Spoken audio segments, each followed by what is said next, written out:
Hello, everyone, and welcome to today's show. We have a second time guest on the Path 11 podcast today. This guest, Matthew McKay, was actually on the podcast when we first started. He's episode 52. And in that episode, he had written a book called Seeking Jordan. And we really covered a lot about the compelling evidence of life after death after he lost his son through a tragic accident. And we'll talk a little bit more about that. His son's name is Jordan. And since then, since Jordan's passing or transition, I should say, he has been communicating with his father, with our guest, Matthew. And they have written books together. And we are going to be talking about the most recent book, The Luminous Landscape of the Afterlife. So for those of you who are watching on Path 11 TV, you can see this beautiful cover of this book.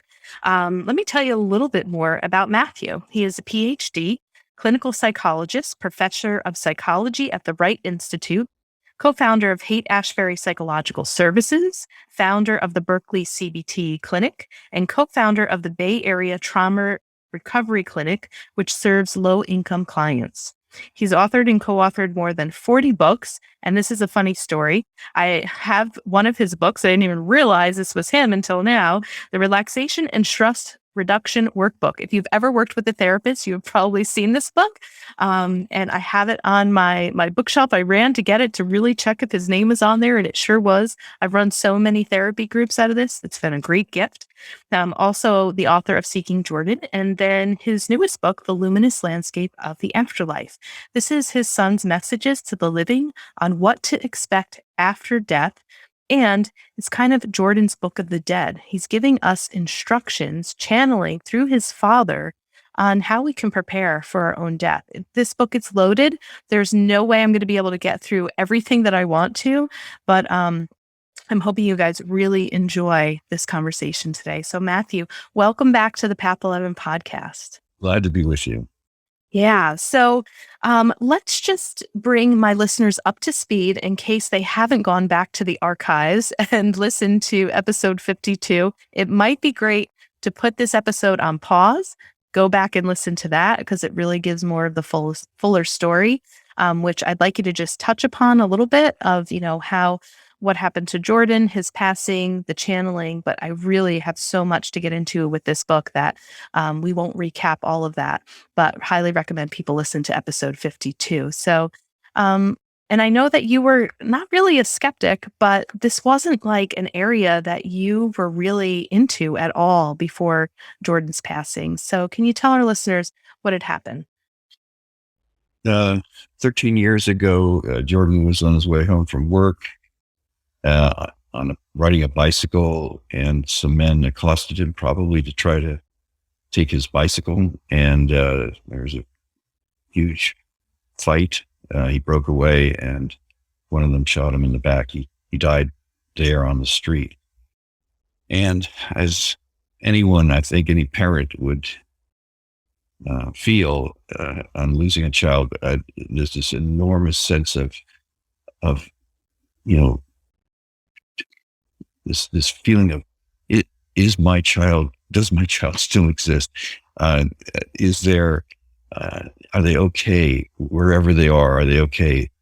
And I just had that enormous need to know, was Jordan, did his soul still exist? So I set out to find him. A lot of different things I did. I went to mediums. I eventually did something called induced after-death communication with Alan Botkin, who used a variant of EMDR that he discovered accidentally that apparently opens the channel to those on the other side. And I did go to see Botkin in Chicago. I had the experience of hearing Jordan, hearing his voice, telling me the things that I needed to know, that he was okay, he was still with us, he loved us. So that was tremendously important, again, to lighten my grief somewhat. But I still had this tremendous need to have a conversation with Jordan, not just passively have a medium tell me something that he was supposedly saying. And certainly I was very grateful for the experience I had with Botkin, of actually hearing his voice, but still I wanted to be able to communicate and have a conversation. And so I went to see the late Ralph Metzner, who taught me how to do channel communication. And it was not a very hard thing to do. It turns out you don't need any special qualities. I'm not clairaudient. I am not psychic.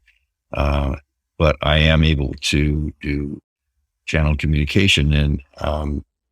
And when he taught me how to do it, that night I went home and I had my first conversation with Jordan since he had passed. And since then we've had hundreds and hundreds of conversations. On several occasions, he's told me that he wants to write a book. And in the book, The Luminous Landscape of the Afterlife, he suggested that we needed to write a book. I think he outlined it in about 5 minutes, exactly what was going to be in the entire book. Very clear to him what he wanted to do. And he said, there's no person more qualified to talk about death and the afterlife than someone who's died and lives in the afterlife. And he wanted to convey to people still living what it's like, what the afterlife really, what that experience is, but also how to prepare for it. And he also was very concerned about how much we fear death. Certainly I've feared death most of my life until I started really talking to Jordan and learning about the afterlife. I really have had a very strong and disturbing fear of death. And Jordan is aware that most people do. And so he wanted to write a book that would help people with that fear of death, prepare them not just for death, but for how to the early stages of the afterlife, what's there, how to navigate, how to deal with it, and most importantly, how to communicate in the afterlife, because communication in the afterlife is entirely dependent on the experience of love. And so if we arrive in the afterlife with very little sense of love, he says we're DOA, we're death on arrival. And so preparing for the afterlife really is preparing with love. Mm. And so let me ask you a question just for other parents who might be listening to this podcast who have lost a child. With your communication with Jordan and a lot of communication, and I know you guys have written 2 books together, has your connection with him in spirit shifted the grief in any way? Or would you say as a parent, there's always still this longing to wish that they were here? Or has this work created a different sort of peace that maybe not all parents are able to feel or experience because they're not channeling their child? Well, the answer is yes to all of those things. I mean, I guess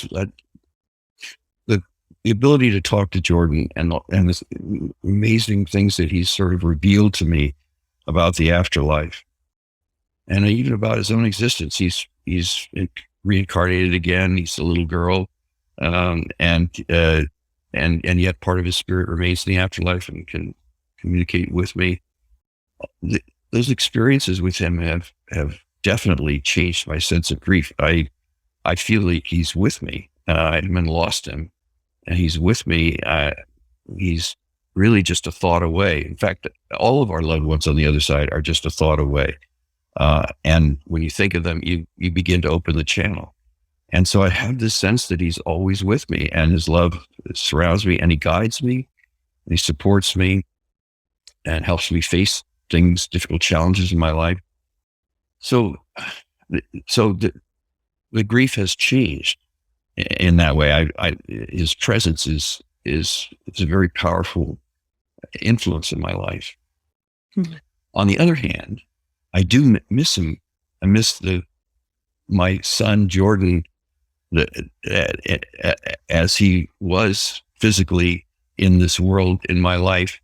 I miss hugging him. I miss the the experience of seeing him sitting across the kitchen and being in one of our conversations. I mean, and there's so much that I have lost that I do feel grief about, but I haven't lost him. He is still with me, and so that changes the grief. And I've taught many people how to channel, you know, people they love who have passed and are on the other side. And it does, the ability to channel and communicate does change grief. It lightens it for sure. Great. I think that's important for some people to hear. I feel like Jordan asked me to ask that question as well. So thanks, Jordan. We might be channeling him together in this in this um, in this talk today. And I Sure, think, that's true. yeah, and I'm going to be jumping around because this was actually going to be later of one of the questions that I was asking, but we're kind of, um, kind of getting nudged to talk about it right now. He really covers in this book the reasons why we are drawn back to reincarnate back into the physical. And I think for some of those reasons that you talked about, the ability to touch, to conversate, to see him, and I have it earmarked here on page 94. Like the lure of the physical life, he says, includes the physical sensations that aren't available in spirit. That we can remember the warmth of the sun, experiencing the pleasure of our senses that they don't experience in spirit, sexual desire, hunger, touching and holding, curiosity, discovery, caretaking of children, of those in need and service, risk and adventure. The list kind of goes on. And as I was reading the list, I was like, oh yeah, yep.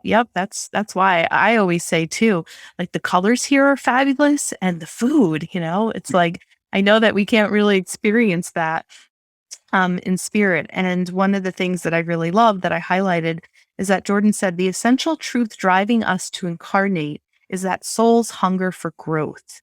There are things we cannot discover in the afterlife that we can discover here in the physical life. And I thought that was kind of really well said. What are some of your thoughts about that?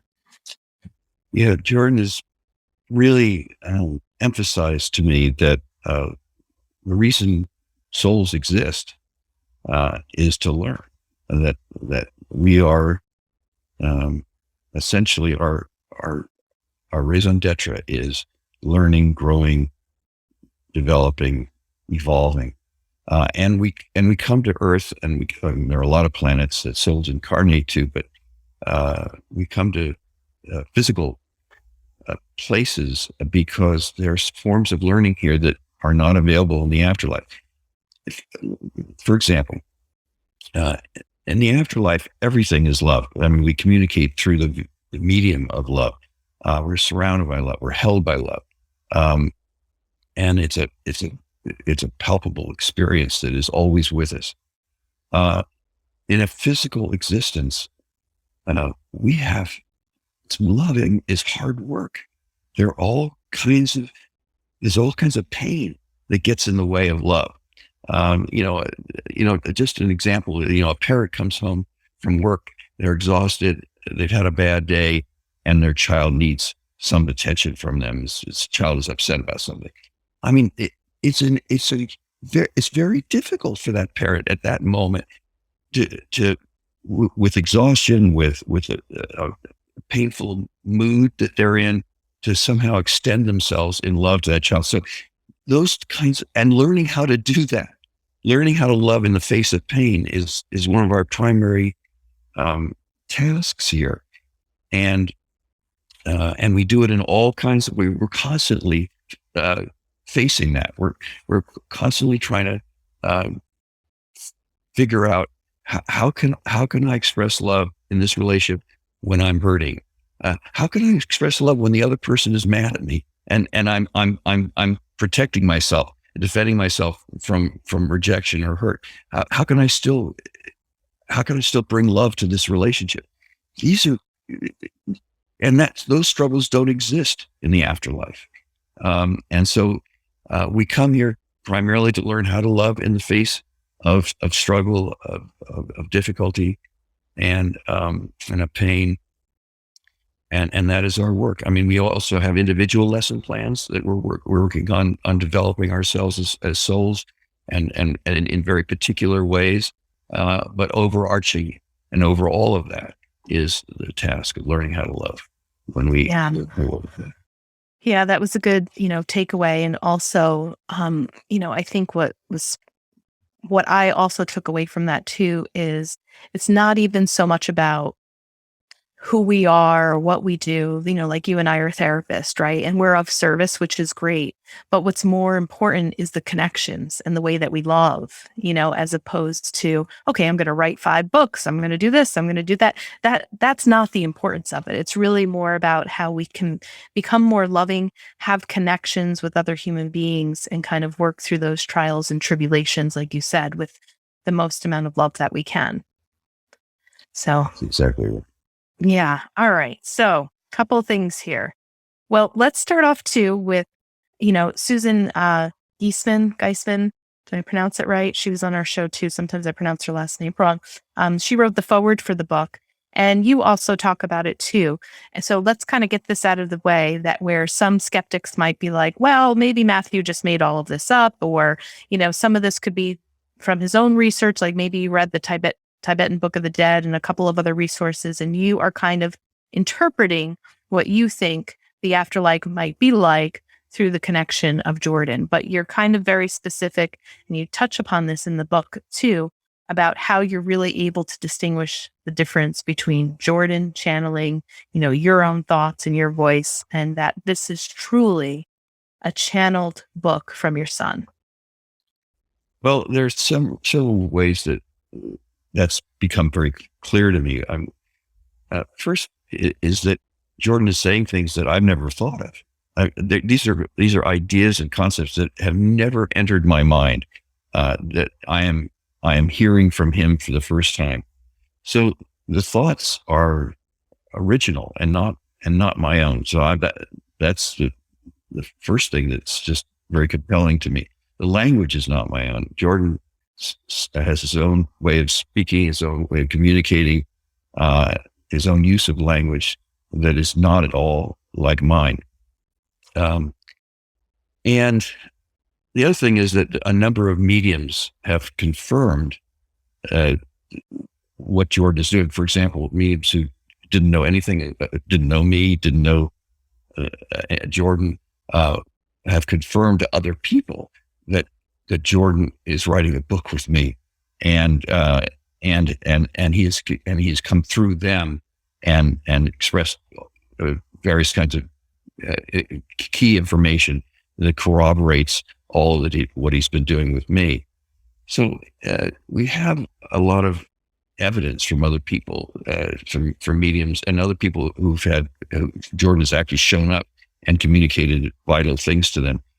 All of these things corroborating what he's been writing and communicating to me. So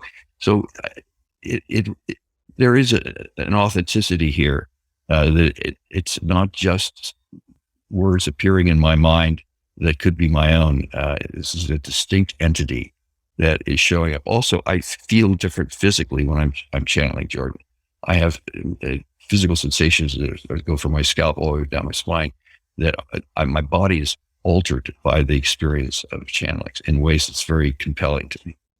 Yeah, and I know that they've been doing some research too. It's the place out in California. Is it INAX?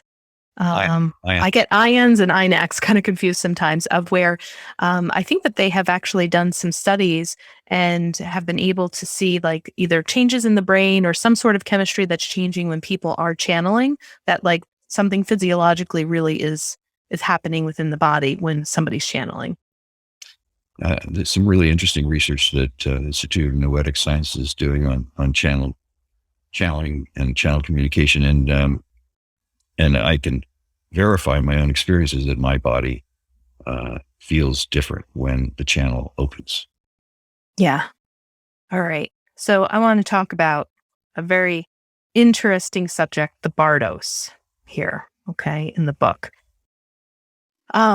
Gosh, I mean, Jordan went through so much stuff of like different type of personalities of humans, like people who are fearful of death, who are afraid, who are holding on to, feelings of shame or guilt. people who have inflicted harm, hate, violence, people maybe who are lost, or, when they transition through a tragic accident, or maybe they're having some sort of, what we might call, psychosis, or they're not in the fully functioning mind at the time of death, and kind of what this looks like in the healing place and then what the bardos is. So before I kind of share a little bit of an experience and a story as I was reading this book that shocked me, I want you to explain to our listeners, what does Jordan mean by the healing place and also the bardos, so we can kind of set the stage for a story that I'm going to kind of share with you and get your input on. Shortly after death, we arrive at what Jordan calls the landing place, which is just adjacent to the spirit world. And it's a place that's sort of prepared for us to calm us, to help us kind of get used to being disembodied, having no nervous system, no longer using our legs and walking, and all the things that have changed. We go to the landing place to kind of get used to, and welcomed by guides to help us with this transition. However, some people arrive at the landing place and they are not ready to enter the spirit world. As you were describing, they are carrying intense emotions with them, or anger, fear, and they are, or they don't even know they're dead, and they're confused. Some of them have some expectation of an afterlife that is nothing like what is actually there, and they're hallucinating that, and they're expecting some kind of judgmental, angry God, and there is no such thing. And so for a variety of reasons, they arrive at the landing place unprepared to enter the spirit world. They don't, and they're, we talked about this a minute ago, they're deaf on arrival. They don't have very much access to love inside of them, so they can't really hear anything that's being told to them. All of telepathic communications come via love, and they're deaf to that. So they are just not ready to enter the spirit world, and so they may go to the healing place, which is, Jordan describes it. If you had a picture of it, it would be like a big open air hospital where people are souls are lying and sleeping and being sort of administered to by guides. Now that's not actually what it is, but you could picture it as something like that. And so in the healing place, guides are remodeling the soul energy. They are actually, because our soul energy can get damaged in our lives, and particularly if we're doing evil or hurtful things to others, that damages our soul energy. If we are victims of incredible pain and hurt, that can damage our soul energy. And so there's a lot of work to kind of heal the soul energy in that place. Now, it's also true that some souls then enter bardos, which are special existences. They actually, in many cases, look like physical existence, where souls play out scenarios and themes that they have to work through in their lives. For example, a soul that is experiences a lot of hurt and damage, and a soul that sort of lives in a Kafka-esque world in which they're feeling hurt and betrayed and damaged by others. They may go to a special bardo where they play out some of those themes, and actually, and these are all then carefully orchestrated by guides, so that the soul gradually resolves these themes, these scenarios, and these stories, and gets ready to finally enter the spirit world. So bardos are places of learning. We're not banished there. We're not sent to bardos to suffer. No, and that's one of the things that the Egyptian Book of the Dead, the bardos there are really, they don't exist in the actual spirit world. But the bardos in the spirit world are all about healing, learning, recovering from damaging experiences in one's life. Okay, so this is where I don't even know what to believe, if I should have a belief system, or, kind of reading this very openly because I would say I've heard before, read, listened to other people that either have had experiences channeled, have near death experiences, have seen the light. I've heard some people come back to say that there's no such things as trapped souls. There's no such thing as lost souls. Um, that, they just, I don't know if that's a belief system or what they experienced or what they saw. And so I was like, well, that's interesting because I've also talked to so many people where it sounds like, depending upon the way that people died or like what you're talking about, some other experiences are kind of like set up in the spirit world in order for them to reflect. You kind of talk, Jordan talks about it in the book about, doing a life review. I mean, that seems to be common no matter what. There's a life review that happens and you're kind of brought through some things with your guides to reflect and to learn on that. And then, I've talked to some people that say, no, this concept of lost souls and people are trapped. And, if they commit suicide, that they're stuck there, that's not true, that people just make their transition. So, I've kind of heard both sides, but my experience comes in and what I wanted to share with you with something that Jordan touched upon that I felt very validated was in 2019, my mom was killed and she was killed by a car. So she was crossing the street late at night and a driver had hit her. And she was not sober at the time. She had pretty high levels of alcohol in her body. And after she transitioned, I tried to find her, and to connect with her. And I began having these experiences like she was still like kind of pissed off and she was still drunk when I was connecting with her. And I saw her at a bar and I was like, Mom, what are you doing? Like, come on, like enough is enough. And she had said to me, um, there's no side effects here. I can drink as much as I want, as long as I want. And she was kind of reveling in spirit form in the fact that she could just sit here and, in a sense, like from what I understand, it's not like she was probably enjoying a drink, but something in this reality or maybe this bardo that she was in, there was kind of this relief of not having to detox or to get sick from the alcohol. And she was like pissed that she was gone and still wanted to do her drinking.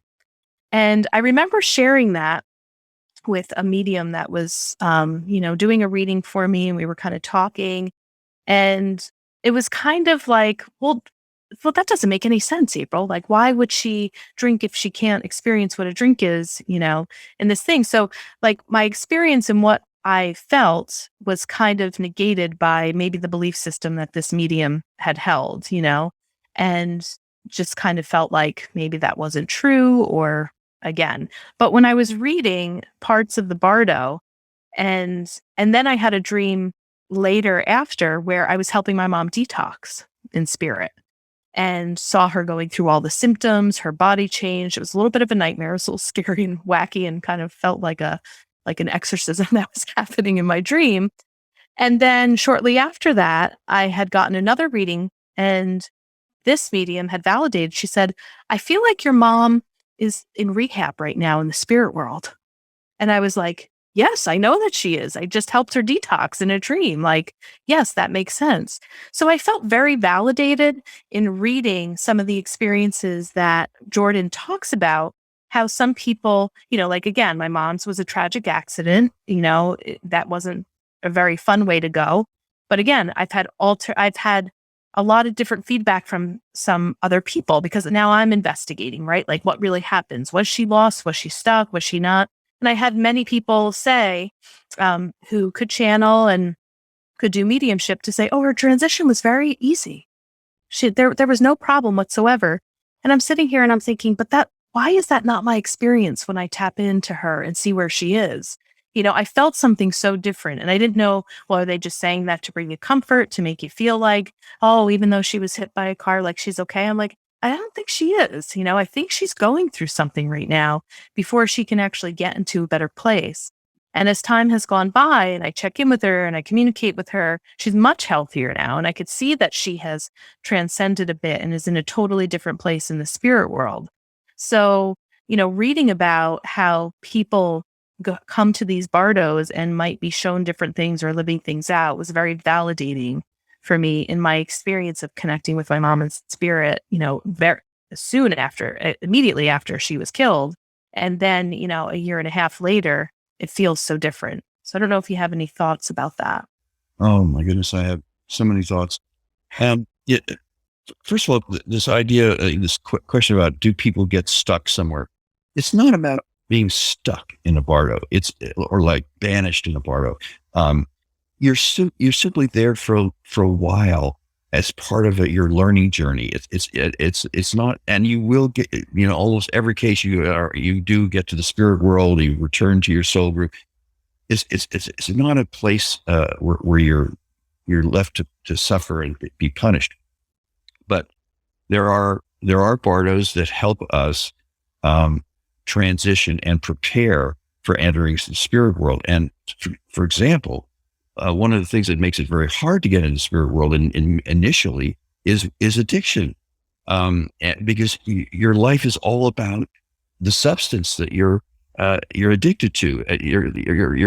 Your life and your mind is largely controlled by the craving and seeking of that substance, so we get to the landing place, and we're still struggling with that. We don't have a body anymore, but we're struggling with the residuals of addiction. And so it's quite likely that your mom would have gone to a bardo where she is working with addiction. And for example, what you described is exactly what Jordan's described, where we at times we go to bars that are physical. We actually have bodies, and we interact with a certain experience that's been created for us in that bardo. In this case, a bar. But our bodies can't be hurt. That's the difference. So we actually do have a physical body, but it can't be damaged. And so she's exactly what you described. She could drink, and she doesn't have any after effects of it. But she's learning about the addiction in this place, and it's been created for her to come to terms with the addiction and to actually overcome it in some fashion. And she can enter the spirit world as soon as she's resolved addiction to a level that she can actually experience love. One of the problems with addiction is it blocks love. Your life and your attention and your focus is all about the substance and getting the substance, and you don't have much room for love. I used to work in a detox facility, and people would describe to me, when I'm addicted, well, my values get completely inverted. All the things I love fall to the bottom. That the heat and getting heroin or whatever it is the most important thing to me, and everything else it drops away. And that's what happens. And so actually, the healing and what she was doing in that bardo was turning that back around, so that love is on top, and the concern about her particular substance of alcohol, dropped to the bottom, and she lost her desire and interest in it. That's what she was doing there.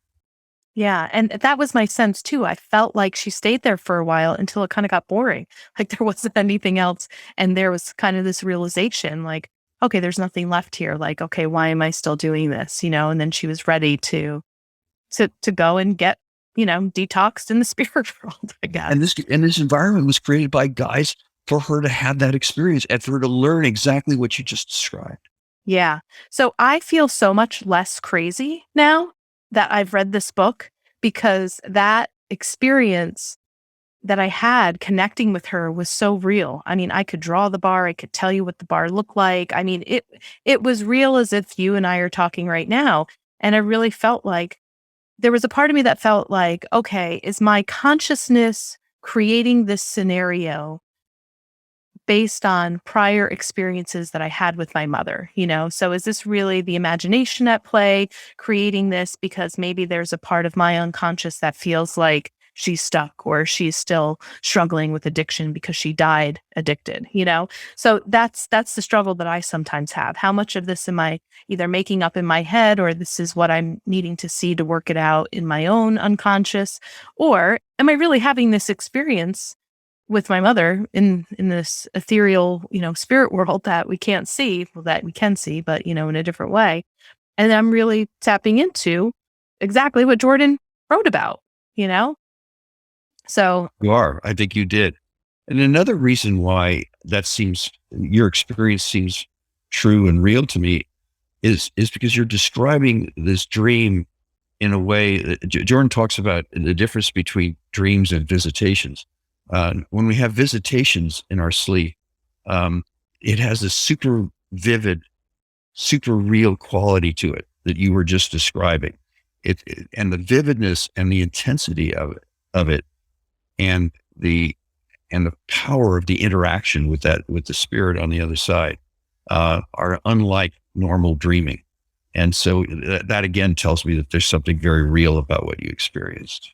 yeah. Yeah, I think so too. One of them was the dream when she was detoxing, which was more of a nightmare. And the other one where I saw her at the bar, it was more just in meditation. I was lucid, I was aware, and just kind of, I might have even been walking when I was doing it, and just, setting the intention to say, "Hey, where are you, mom? What are you doing?" And then all of a sudden I had like this whole scene play out in front of me in my mind's eye of where she was and her attitude, and she was pissed, and we got into an argument, and I was like, all right, peace out, do whatever you're doing there, and just kind of felt a little strange, and then tried to, shared it for the first time with somebody, with a medium, and kind of got shot down about it, and you know never spoke of it since until now, because I really felt validated by what I read in this book. And the other thing that I really loved that Jordan outlines very clearly is that there really is no evil.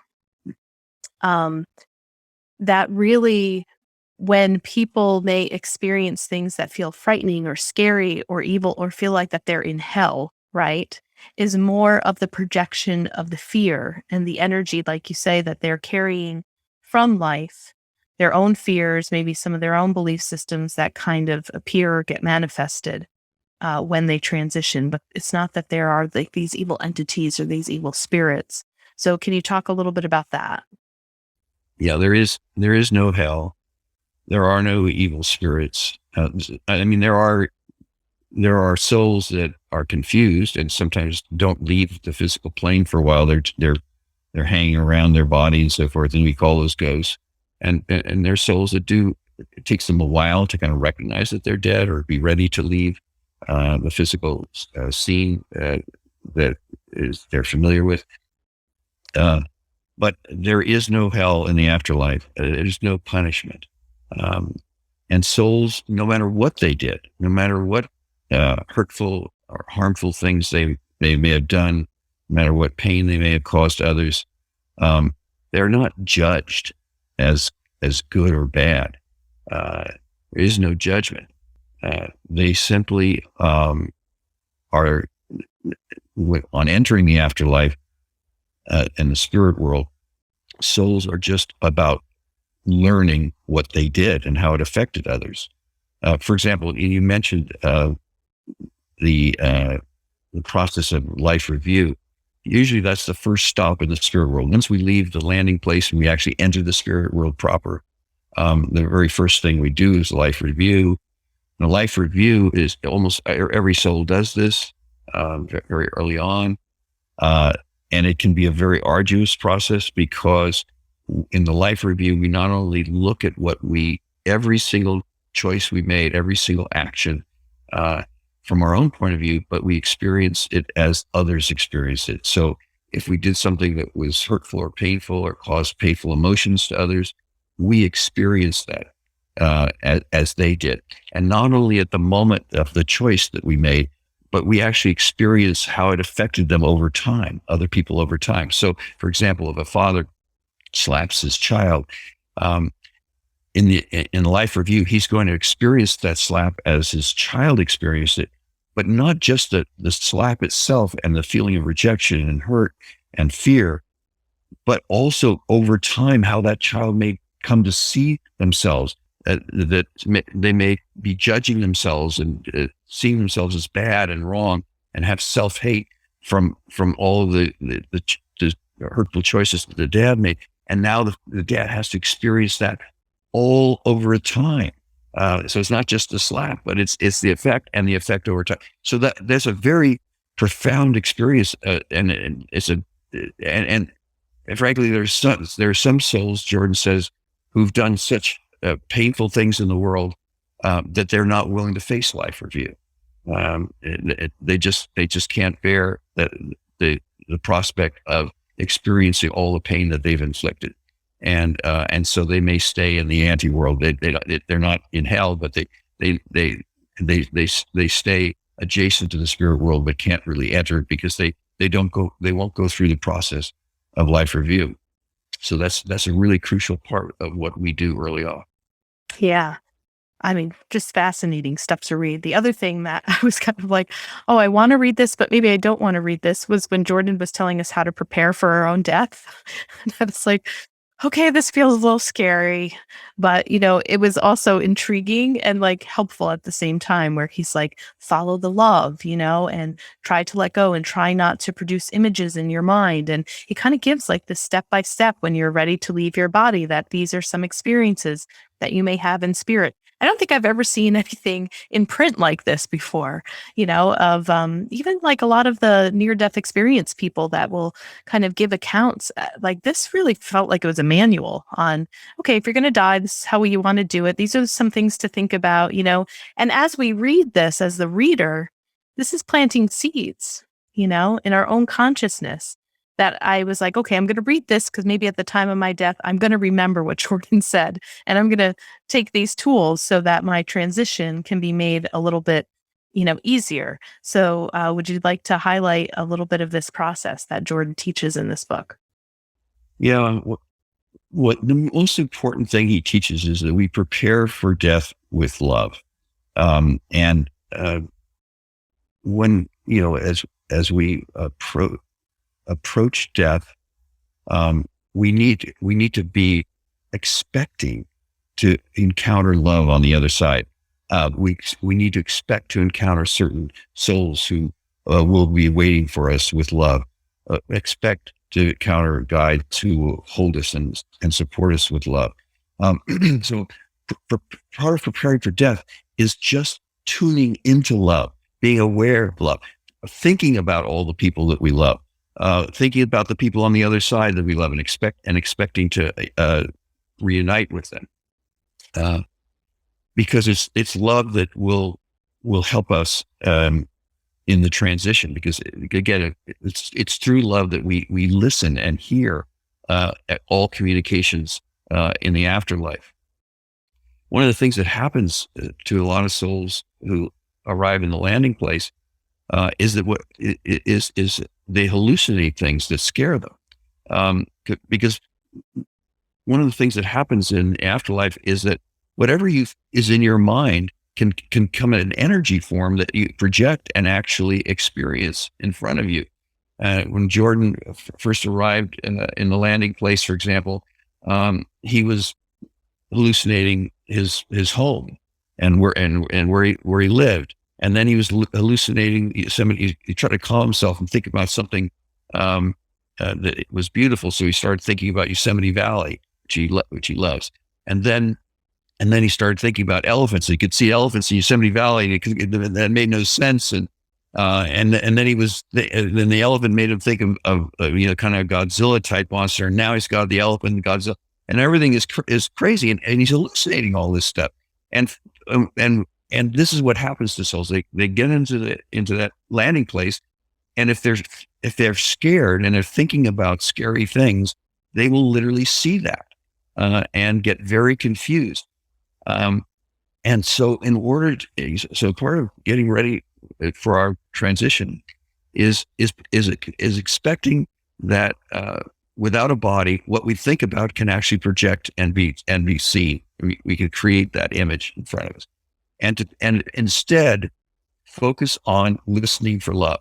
That's the entire our entire attention after death is on where is the love, listening for it, waiting to telepathically get communication, and being passive about, and not creating images in our mind, not visualizing things and then seeing them in front of us, but rather waiting for the guides to show us something, that they will create something for us. The landing place is created for us to be calm and peaceful and and to make the transition, they will provide images. So for us not to expect something and visualize it and gets confused and hallucinated, guides will help us. And all our job is just to listen for love. Very helpful. This is a helpful guide.